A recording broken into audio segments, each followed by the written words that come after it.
This year the frogs have gotten so big I've had to increase the size of their food. Let me show you.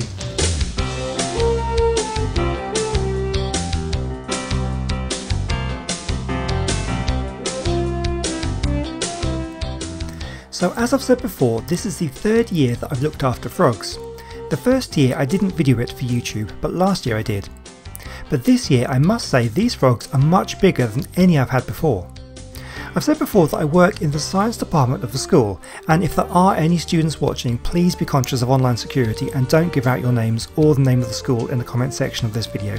People don't need to know.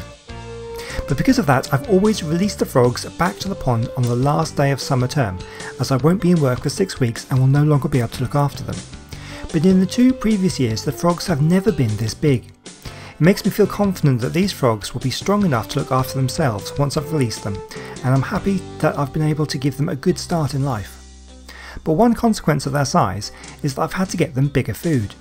If you've been following along with the series, you will have seen me feed them brown or banded crickets. This is the most common food I've fed them, in previous years also, but I've always fed them second instar crickets. Now an instar is a developmental stage of arthropods such as insects between each molt until sexual maturity is reached. Arthropods must shed the exoskeleton in order to grow or assume a new form.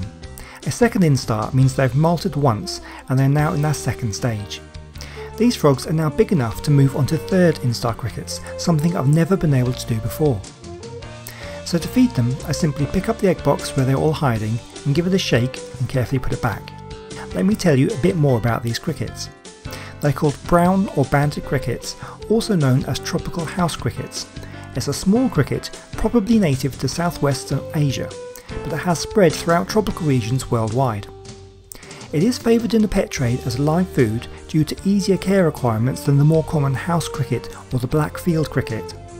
The banded crickets are said to be a lot more active than competitors, and they live longer lifespans than the average house cricket, and they also have a lower chitin content than average crickets, making digestibility easier.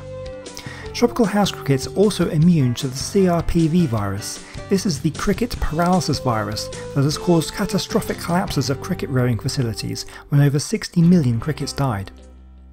As an adult, only the males have wings, and he will use these to sing to attract a mate. And it looks like these frogs are enjoying their food. So that's all I have for you this week. Thank you for watching, and I hope you've enjoyed the video. Don't forget to share any frog or tadpole pictures or videos you have. I'd love to see them. You can either follow me on Twitter and tweet me at ShreddedScience, or join my Discord server and join in the conversations there. All the links you need are in the description of this video. Well, I hope to see you next Sunday for another Frogwatch episode. Thank you so much for watching, and goodbye.